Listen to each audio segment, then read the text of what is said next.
Bonjour à tous. Alors aujourd'hui j'espère que vous allez bien et je suis de nouveau très contente de vous retrouver pour une nouvelle vidéo. Ce sera de nouveau des séances commentées et pour commencer cette vidéo je voulais vous partager une citation que j'aime beaucoup qui s'affiche ici à l'écran. L'équitation, pas seulement la partie montée mais aussi tout ce qui est la partie à pied, c'est une espèce d'école morale qui vous apprend à être actif dans le repos, tranquille dans le mouvement, énergique dans la douceur, autoritaire dans le respect, souple dans l'effort, attentif dans la confiance et réfléchi dans l'action.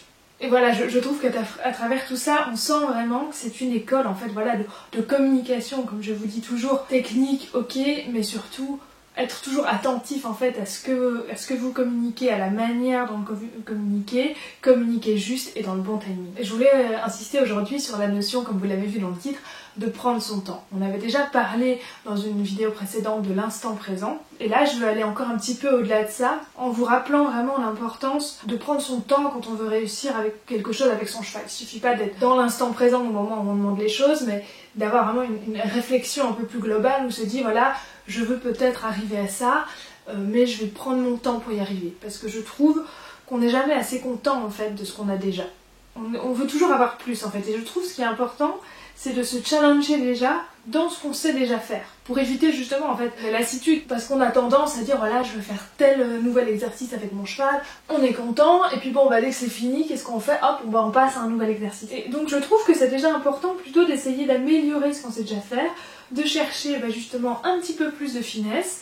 Comme je vous dis toujours, mes exercices, j'essaie toujours de les faire d'abord quand je les apprends avec le geste, avec la voix, après essayer d'enlever la voix et puis au final de le faire juste au savoir-être. Et là vous allez voir encore des petits exemples dans cette vidéo ici. Et vous l'avez probablement vu dans mes vidéos, je fais toujours un petit peu le même genre d'exercice avec mes chevaux, mais voilà, je vais rajouter un élément extérieur un peu différent, je vais chercher à le faire plus dans la finesse. J'essaie toujours à ce que moi, comme le cheval, on trouve du plaisir dans ce qu'on sait déjà faire, et simplement en le réexpérimentant de manière un petit peu différente. Parce que le but avant tout avec son cheval, c'est d'avoir le plus de oui possible. Et si vous voulez aller trop vite, vous risquez d'avoir des non. Donc des fois je trouve ça important de revenir aux choses simples, en les variant évidemment, mais de revenir à des choses simples pour pouvoir justement valoriser son cheval. Et ce qui est important aussi, c'est toujours de rester dans l'honnêteté. On a tendance à se dire parfois « Oh, aujourd'hui je me sens pas très bien, mais bon, je vais faire semblant pour que ça aille plus vite. » Et en gros, voilà, je vais mettre un masque et faire croire à mon cheval que tout va bien, et puis on va y aller, on va se mettre dans le calme, dans l'instant présent, et ça va aller. Et ça non plus, ça marche pas. Et souvent, je sais que voilà, on prend pas assez le temps avant la séance de se poser la question de comment on se sent, d'évacuer toutes les tensions, pour après pouvoir travailler en étant pleinement soi-même, mais pleinement, véritablement détendu avec son cheval. Parce qu'en fait, si vous portez un masque et ce que vous faites en quelque sorte semblant que tout va bien, le cheval il le voit, il voit nos attentions. Et si on n'est pas complètement honnête avec soi-même, le cheval il le sent. Et ça peut le mettre dans un malaise, voire carrément le stresser, parce que pour lui, quelqu'un qui porte un masque comme ça peut être un danger. Et donc là, qu'est-ce qu'on risque de faire? De travailler avec le corps du cheval, mais pas du tout avec la connexion, parce que le cheval sera toujours dans la méfiance. Il faut pas oublier que les chevaux, ils sont pas dans le jugement et qu'ils sont tout à fait prêts à nous accepter tels que nous sommes. Et ce qui est vraiment important pour pouvoir être vraiment pleinement honnête dans cette relation, c'est de se détacher aussi de toutes les attentes qu'on a. On peut pas contrôler le cheval, ce qu'il ressent, ce qu'il pense, c'est pas possible. Il faut le laisser lui aussi être lui-même comme nous, on va rester être nous-mêmes. Parce que moi je vous dis toujours, voilà, le pouvoir d'attraction, être dans le calme, être dans la bonne énergie pour attirer le cheval. Alors c'est vrai, en effet, quand vous allez être dans la bonne énergie, votre cheval aura envie de rester avec vous. Mais ce que j'oublie souvent de vous dire, c'est qu'il faut essayer d'être dans cette bonne attitude, pas pour que le cheval vienne vers nous, mais le faire déjà pour nous. Parce que si vous le faites avec l'attente que le cheval vienne vers vous, vous n'êtes pas dans la sincérité. Et rappelez-vous, je vous avais dit avec le cheval, il faut vraiment essayer d'offrir sans attendre. C'est vraiment la façon d'aimer la plus sincère. Il faut essayer de lâcher en fait ses besoins. C'est pas en fait au cheval à vous récompenser parce que vous êtes honnête, vous êtes dans la bonne énergie, c'est vous à simplement être content d'être dans cette bonne énergie, et du coup oui, le cheval va venir vers vous, mais vous ne le faites pas pour ça. C'est vraiment important d'être dans le lâcher prise, et pour être dans le lâcher prise, il faut lâcher ses besoins.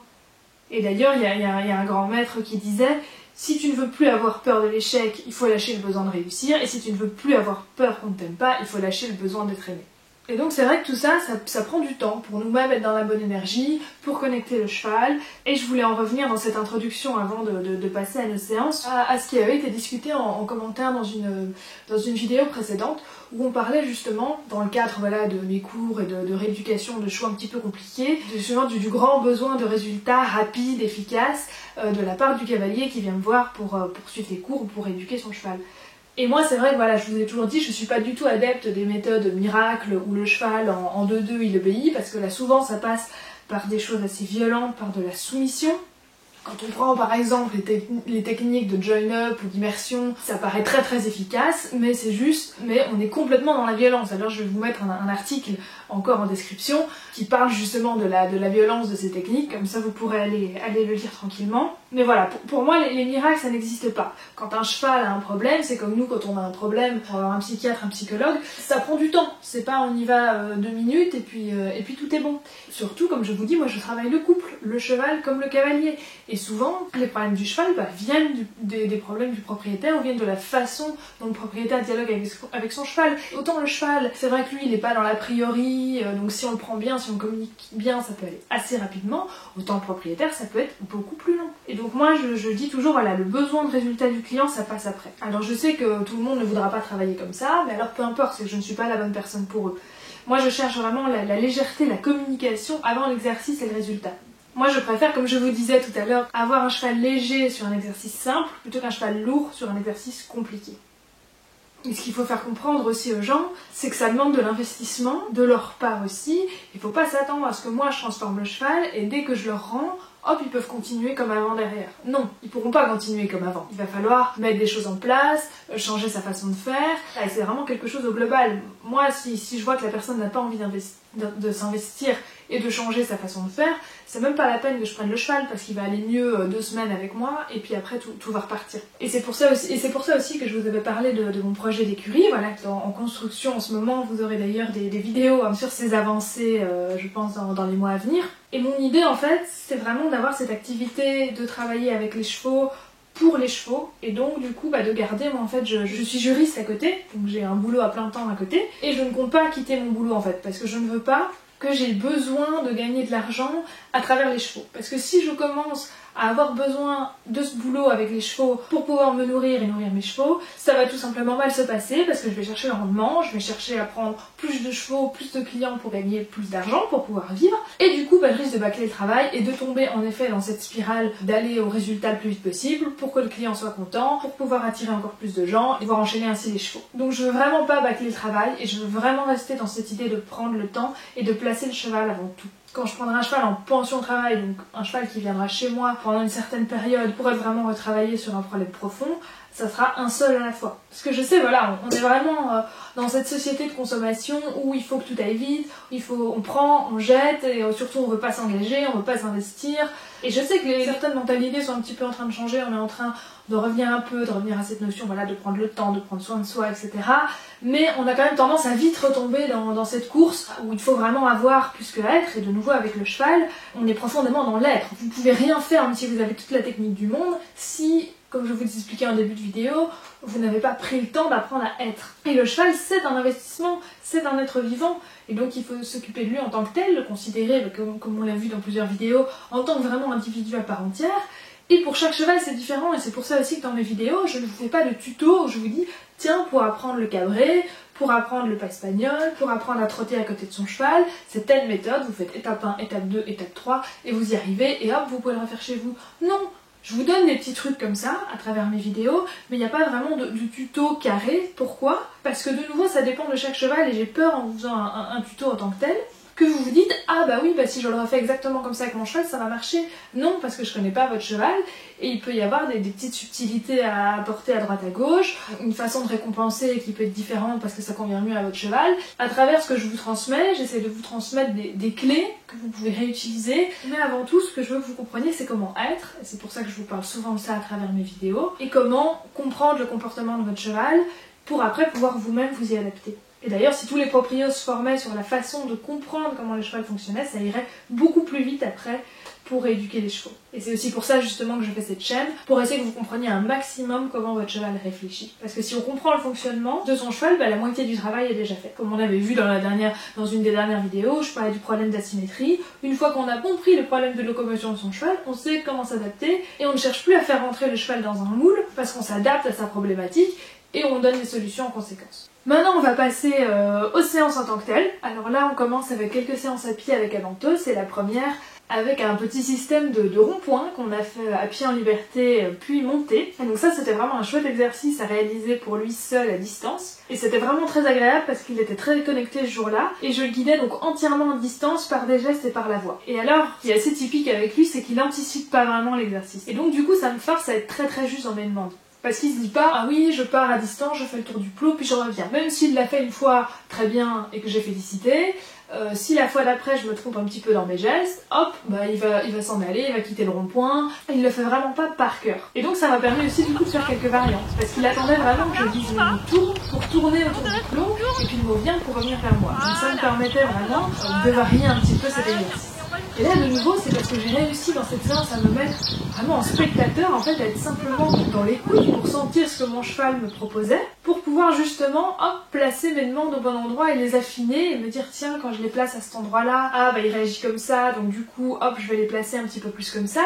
Et donc, c'est important aussi en séance de savoir ne rien faire et de savoir simplement juste écouter et s'observer vraiment de l'extérieur, observer son cheval, et c'est déjà faire beaucoup parce que c'est ce qui permet d'avancer. Parce qu'on a tendance, comme je vous avais déjà dit, à passer notre temps en séance à solliciter les chevaux, à avoir nous-mêmes la bougeotte. Du coup, les chevaux aussi ont la bougeotte. Soit parce que, ils anticipent les demandes, soit parce qu'on les noie dans des milliers de signaux volontaires comme involontaires. Ils savent plus comment y répondre et ça leur génère du stress. Et au final, on a un cheval qui devient explosif, mais complètement de notre faute en fait. Parfait, on part. Très bien, Avantos. Avantos, tourne. Très bien. Et Avantos, viens par là, fort par là. Très bien, super. Ça, c'est bien. Il est bien dans ses ronds-points, mon Dieu. Donc il faut toujours, comme je vous disais, chercher la légèreté. Quand votre cheval devient lourd, c'est soit que vous-même vous êtes lourd dans votre demande, vous mettez trop de signaux, du coup ça va créer un manque de motivation ou un cheval explosif comme je viens de vous le dire, ou alors un cheval lourd, c'est possible venir d'une incompréhension. Faut pas hésiter à changer d'exercice pour réobtenir la légèreté. Parce qu'un cheval lourd, c'est un cheval qui dit non, en quelque sorte. Et je vous ai dit tout à l'heure, il faut vraiment essayer d'avoir le plus de oui possible. Si vous voyez que votre cheval devient lourd et que vous n'arrivez pas vraiment à comprendre d'où ça vient, c'est pas grave, changez d'exercice pour réobtenir la légèreté. Un exercice simple dans la légèreté plutôt qu'un exercice compliqué avec un cheval lourd. Et si votre cheval est lourd, ça peut venir aussi de votre énergie qui n'est pas la bonne, qui n'est pas bien placée, qui est trop haute, qui est trop calme. Vous n'êtes plus dans le pouvoir d'attraction, vous ne donnez plus envie à votre cheval. Être plutôt calme avec les chevaux inquiets, plutôt dynamique avec les chevaux renfermés. Et puis pareil, comme je vous avais déjà dit dans une précédente vidéo, si vous utilisez la longe, faut ne pas porter, ne pas tirer votre cheval, ni chercher à tout le temps ralentir avec la longe. Sinon là, il va devenir lourd. Il faut vraiment chercher l'autonomie. Pas qu'il se laisse porter sur la longe, sinon vous n'avez plus de motivation, vous êtes dans le contrôle. Donc si vous sentez que vous tombez dans le contrôle comme ça, hop, revenez à quelque chose de simple, en liberté. J'ai eu le cas là récemment avec un cheval, il commençait à devenir très très lourd. Et je me rendais compte en fait que l'exercice ne lui plaisait pas, j'avais pas réussi à lui amener de façon vraiment positive et je commençais à devoir le porter vraiment en longe. Et du coup j'ai enlevé la longe et je suis revenue à un exercice tout simple, j'ai commencé à lui demander des demi-tours en liberté pour revenir à moi et là j'ai de nouveau eu un cheval léger. Cheval léger, du coup j'ai vu vraiment la petite flamme se rallumer dans ses yeux, il s'est remis vraiment du coup dans la connexion, dans l'envie et après on a pu revenir à notre exercice plus complexe. Donc voilà, toujours se focaliser sur la connexion, pas sur l'exercice. Pareil, quand vous faites par exemple sauter un cheval, je vois beaucoup de gens qui font ça, on a tendance à le coincer contre la barrière, on va aller l'emmener sur un obstacle en liberté. De nouveau, on prend son temps. Si vous n'êtes pas capable d'emmener votre cheval en liberté sur un obstacle au milieu de la piste, vous ne le faites pas. Moi, vous verrez toujours mes exercices, je vais jamais aller les coller à la barrière, je vais aller jamais pousser mon cheval dans l'exercice. Je veux qu'il aille par l'envie, par la relation, parce qu'on a appris ensemble, et pas parce qu'il est coincé. Parce qu'en faisant ça, vous cassez vraiment quelque chose dans votre relation. Et du coup, quand on a un cheval lourd, on peut se poser la question, comment essayer de ramener de l'énergie, et puis vous aussi de réussir à garder cette énergie haute, parce que c'est très très dur. Quand on a un cheval qui est lourd comme ça, on a tendance nous aussi à baisser notre énergie, à se démoraliser un peu. Comment on fait pour garder une énergie haute? Le secret, ça va vraiment être le mouvement et de switcher d'un exercice à l'autre. De faire plein de petits exercices simples dans la légèreté. Et ça va vous permettre vous aussi de rester actif, parce que vous allez switcher d'un truc à l'autre, vous allez rester dans le mouvement. Alors que si vous restez fixé sur un exercice, vous allez très vite tomber en énergie. Vous allez garder le mouvement, le cheval va garder le mouvement, il va devoir continuer à réfléchir parce qu'on switch, on change d'exercice, il va devoir rester aux aguets, et puis vous aussi vous allez être aux aguets justement, comme je vous disais tout à l'heure, de la lumière dans le regard de votre cheval, et à un moment où vous allez voir qu'un geste, une demande va l'éveiller, comme je vous disais tout à l'heure avec mon petit exemple des demi-tours, et là vous allez vous dire, ah là on est bon, là ce geste-là, cette demande-là l'a réveillé, hop on garde ça. On garde cette énergie-là, on garde cette façon de demander-là. Et à contrario, avec un cheval qui a un peu plus d'énergie comme un Montos, il faut toujours chercher à lui proposer une solution pour l'aider à évacuer l'énergie qu'il dépasse. Comme ça, je vous l'ai déjà répété à plusieurs reprises dans les vidéos précédentes, on ne cherche jamais à imposer le calme. On va mettre du calme en soi pour aider le cheval à se caler là-dessus, mais je ne vais pas forcer le cheval à s'arrêter. Plus le cheval va avoir de l'énergie, moins je vais le tenir. Sinon, c'est comme un ressort qu'on comprime. On revient toujours à ce que je vous dis, on donne une solution. C'est comme quand on habitue un cheval à plusieurs objets qui sont impressionnants. Le but, c'est pas que le cheval n'ait plus peur de rien, parce que ça, il y aura toujours des choses qu'on ne maîtrise pas où le cheval aura peur. On ne peut pas tout lui montrer, mais le but, c'est que le cheval ait une solution, une manière de procéder face à l'inconnu. Donc comme moi je vous avais dit, je procède par le touche, donc le cheval va s'approcher de l'objet, va toucher, va analyser. Et c'est comme ça que de nouveau on reste dans l'échange. On ne bloque pas la communication, on ne dit pas au cheval non, on écoute les non, on accepte les propositions, on propose nous aussi des choses et on est comme ça dans l'échange. Un cheval qui vous échappe, qui fuit, ça sert à rien de lui crier dessus quand vous le récupérez, parce que la prochaine fois, il va fuir encore plus. Quand vous le récupérez, il faut lui proposer une chose confortable, sur laquelle il peut se rassurer, pour qu'il se dise la prochaine fois, ah, la dernière fois, quand je me suis retrouvée près de mon propriétaire, j'ai enfin pu me rassurer, j'ai enfin pu me calmer parce qu'il m'a proposé ça. Donc, je vais préférer retourner vers lui de moi-même. Et pareil, comme je vous disais avec un jeune cheval qui a tendance à chipoter, à vouloir pousser les objets, et bien plutôt que de lui interdire de faire ça, proposez-lui de le faire mais de façon cadrée. Donc vous mettez un mot dessus, vous lui apprenez à prendre, à toucher des objets, mais vous le faites sur demande. Quand vous sentez que votre cheval a envie de le faire, il va faire sa connerie, il va renverser les objets autour de lui, hop, et bien vous lui proposez de façon sécurisée. Et comme ça, il n'est pas dans la frustration. Ensuite, avec Avantos, comme vous allez le voir ici, on a continué avec un petit parcours d'ouverture de porte. Et là, c'était vraiment super pour la gestion des émotions. Il devait s'engager dans un passage étroit fermé et aller ouvrir une porte pour sortir. Et donc là, de nouveau, il faut revenir aux bases et se dire qu'au naturel, c'est un exercice vraiment très très peu instinctif. Parce que d'instinct, les chevaux, ils ont envie d'accélérer dans un passage étroit. Et ici, le passage est en plus fermé. Et c'est très peu instinctif parce qu'Avantos, il doit justement se poser, s'arrêter, réfléchir, pousser la porte pour ouvrir le passage. Et donc c'est pas du tout comme on le pourrait penser, ah oui, les barres sur le côté, ça le guide jusqu'à la planche, donc au contraire ça l'aide. Non, non, c'est tout l'inverse. J'aurais mis la planche toute seule, d'ailleurs c'est comme ça que j'ai commencé à lui apprendre l'exercice comme vous l'avez vu dans d'autres vidéos. La planche toute seule, hop, il va la pousser, c'est très facile. Par contre, les barres rajoutent une difficulté. C'est vraiment un exercice de maîtrise de lui-même, parce qu'il doit vraiment prendre son temps, justement, pour y aller et être vraiment calme. Et pourquoi, en fait, il reste calme comme ça? Parce qu'il a le contrôle et parce qu'il sait qu'il peut ouvrir la porte. De nouveau, comme je vous disais avant, je lui ai donné une solution. Je lui ai donné les clés pour maîtriser la situation. Et c'est comme ça, en donnant ce genre de clés à votre cheval, que vous lui apprenez à gérer ses émotions. Et il a énormément progressé, parce qu'à présent, il arrive à enchaîner des exercices comme ça dans le calme, sans se précipiter. Vous voyez, il va vraiment d'une chose à l'autre sans se précipiter. Avant, il avait tendance à trottiner entre les exercices, à revenir vers moi, à bâcler, à précipiter. Ici, plus du tout. Et donc ici, comme il contrôle l'ouverture du passage, il est beaucoup plus zen. Et je le trouve vraiment beaucoup plus posé globalement en séance à Avantos. Les mouvements, comme vous le voyez, sont beaucoup plus doux, beaucoup plus fluides, moins rapides, moins précipités. Il y a aussi beaucoup de bonnes réactions. Comme vous le voyez ici dans ces images, il est calme, il mâchoue dans l'exercice. Et puis vous voyez qu'avant la porte, il a ce petit geste de baisser la tête pour regarder la porte et prendre le temps d'analyser. Avant, clairement, il aurait poussé et il serait passé la tête en l'air en trottine. Là, on voit vraiment, il prend le temps, il baisse la tête, il regarde. Avant, même pour passer sur une bâche, il la regardait pas, il se sentait pas, il passait dessus en courant pour vite se débarrasser. Et donc ça a été très très long avec lui de lui apprendre à gérer ses émotions. Et j'ai déjà entendu souvent le discours de gens qui disent les chevaux sont imprévisibles. parce qu'ils peuvent pas gérer leurs émotions. Ce sont vraiment des animaux qui sont 100% instinctifs, qui n'arrivent pas à gérer leurs émotions. Et ça, je vais vous mettre un article en description qui parle du cortex préfrontal, qui apporte une nuance très importante, je trouve, par rapport à ce cortex préfrontal. Il est vrai que l'intensité des connexions entre les systèmes sous-corticaux et le cortex préfrontal sont responsables de la conscience émotionnelle, et ces connexions sont beaucoup plus développées chez l'homme que chez le cheval. Donc on est d'accord que l'homme a beaucoup plus conscience de ses émotions que le cheval. Le cheval a en effet moins conscience, il va pas mettre des mots en fait sur ses émotions, mais ça ne veut pas pour autant dire qu'il ne sait pas gérer ses émotions. Ça c'est autre chose. Les émotions, il va les ressentir, et si à chaque fois qu'il ressent l'émotion, on lui donne des clés, comme je viens de vous l'expliquer ici avec l'exemple de la porte, il va réussir à les gérer parce qu'il aura des solutions. Et donc ça c'est vraiment une notion très importante. Voilà, et puis pour se détendre un petit peu après cette notion un petit peu plus scientifique, je vous mets un petit bêtisier avec la venteuse. Il aime beaucoup jouer avec cette porte, il aime beaucoup jouer aussi avec attraper le foulard. Quelques petites images un petit peu plus drôles, mais voilà. De nouveau, moi je suis contente en fait quand il est comme ça. Alors en soi oui voilà, il m'empêche de ranger mon exercice, mais je le laisse faire parce que j'aime beaucoup quand il s'exprime comme ça et qu'il me montre qu'il aime vraiment faire cet exercice et qu'il aime tellement qu'il peut pas s'empêcher de le refaire.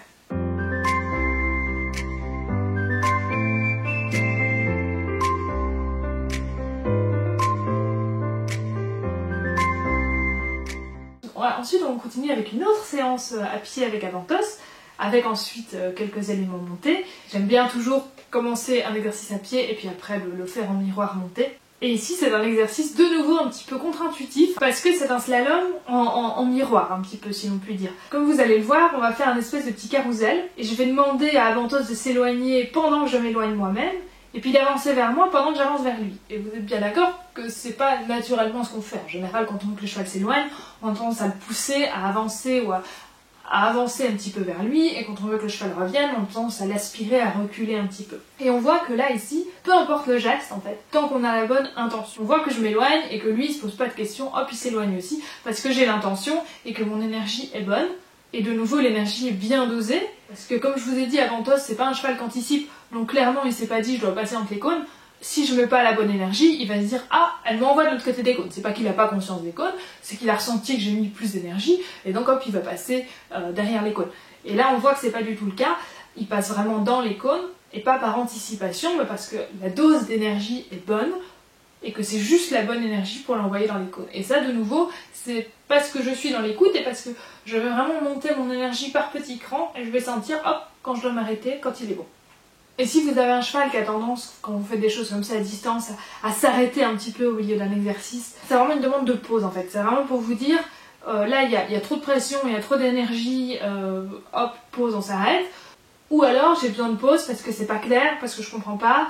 Et c'est vraiment important en fait dans ces exercices, parce que je travaille beaucoup avec l'énergie, je le renvoie, je le réaspire. C'est vraiment hyper important d'être nous-mêmes décontractés. Et ça c'est important quelle que soit la demande que vous voulez faire, mais dans cet exercice-là c'est encore plus important, parce que là vraiment, la position de mon corps, ma façon de marcher, je veux vraiment qu'il ne s'en occupe pas et qu'il ne s'occupe que vraiment de l'énergie que je mets et que je lui envoie. Parce que ma façon de marcher, c'est m'éloigner, et donc en général, quand je m'éloigne, je lui demande de venir, de l'aspirer. Donc là, c'est vraiment très important de décontracter vraiment chaque centimètre carré de mon corps. Et globalement, ça je vous le rappelle ici, prenez vraiment le temps de vous décontracter quand vous faites les demandes, et quand vous mettez de l'énergie. Quand on monte son énergie, on a tendance inéluctablement à se contracter. Vous allez le sentir. Faites un peu l'expérience, faites un grand pas en avant avec beaucoup d'énergie, hop, vous allez sentir, vous avez tendance à vous contracter, à vous figer un petit peu plus dans le mouvement.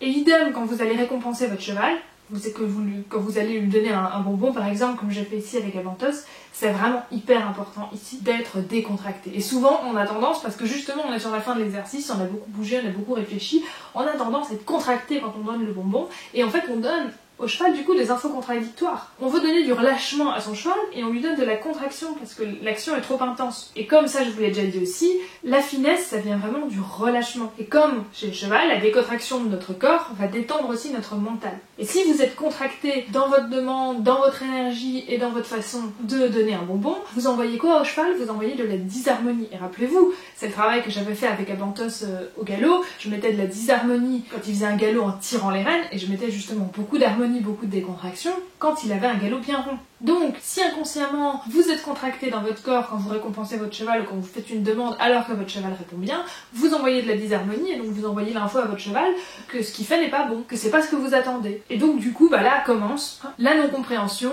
entre vous et le cheval et donc peuvent après commencer tous les problèmes. Et donc ça, il y a énormément, comme je vous en avais déjà parlé, d'exercices de décontraction au niveau de la respiration.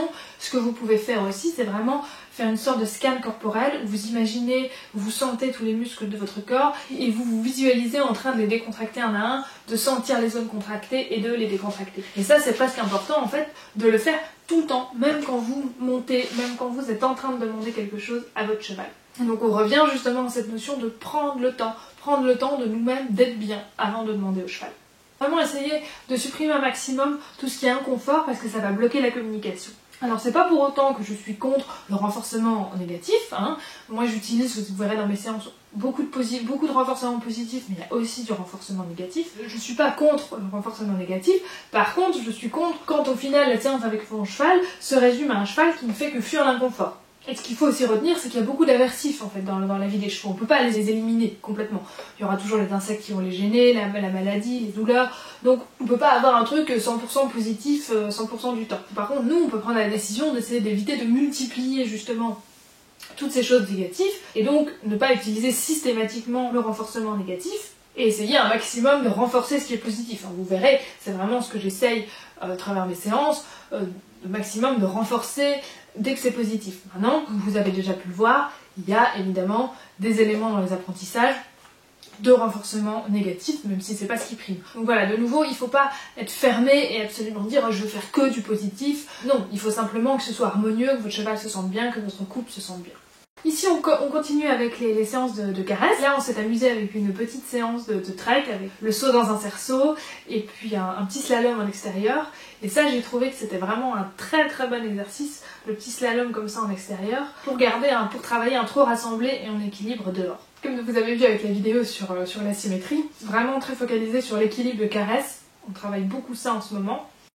Là, vous allez voir d'ailleurs dans la séance suivante, on a sauté un petit peu avec caresse, en parcours, et on a sauté également un petit peu au galop. Et là encore, son équilibre s'améliore vraiment. Dans son fonctionnement, comme vous avez déjà pu le voir, elle a beaucoup plus facile en fait à garder le galop sur des courbes. Le plus dur en fait, c'est les grandes lignes droites. Elle a beaucoup de mal à garder la rectitude. Donc là, dans les images que vous voyez ici, on a bossé vraiment sur une ligne avec des couleurs de barres pour garder la rectitude et une petite croix au milieu, et le but était vraiment de garder le galop le plus régulier possible. Et j'avais tendance à faire cette erreur quand je sentais qu'elle allait perdre le galop, de la pousser, et puis je la mettais encore plus en déséquilibre. Alors qu'en fait, il faut vraiment travailler en amont et emmagasiner le plus possible d'énergie en amont avant de venir sur la ligne avec la croix. On sait que sur cette ligne, elle aura besoin de beaucoup plus d'énergie pour garder son galop et pour pas retomber dans le trot. Et donc je vais emmagasiner de l'énergie avant d'arriver sur ma ligne, donc je vais en emmagasiner en tournant. Et après vraiment dans ma ligne, en fait, je vais simplement rester et libérer en fait l'énergie que j'ai emmagasinée dans mon tournant, et je ne vais plus rien toucher pour ne pas dégrader. Donc en fait, je construis mon galop, et une fois que mon galop est construit, hop, je libère et je garde, et on a la ligne la plus propre possible. Ensuite, vous allez voir, avec Arès, j'ai refait une séance en licol. Ça faisait un petit moment que j'en avais pas fait. Comme pour la cordelette, je sais que beaucoup m'ont posé la question, vu que je monte énormément à Bantos sans mort. Vous avez déjà dit, avec Arès, je cherche vraiment avant tout à travailler son équilibre avec ce qu'elle connaît.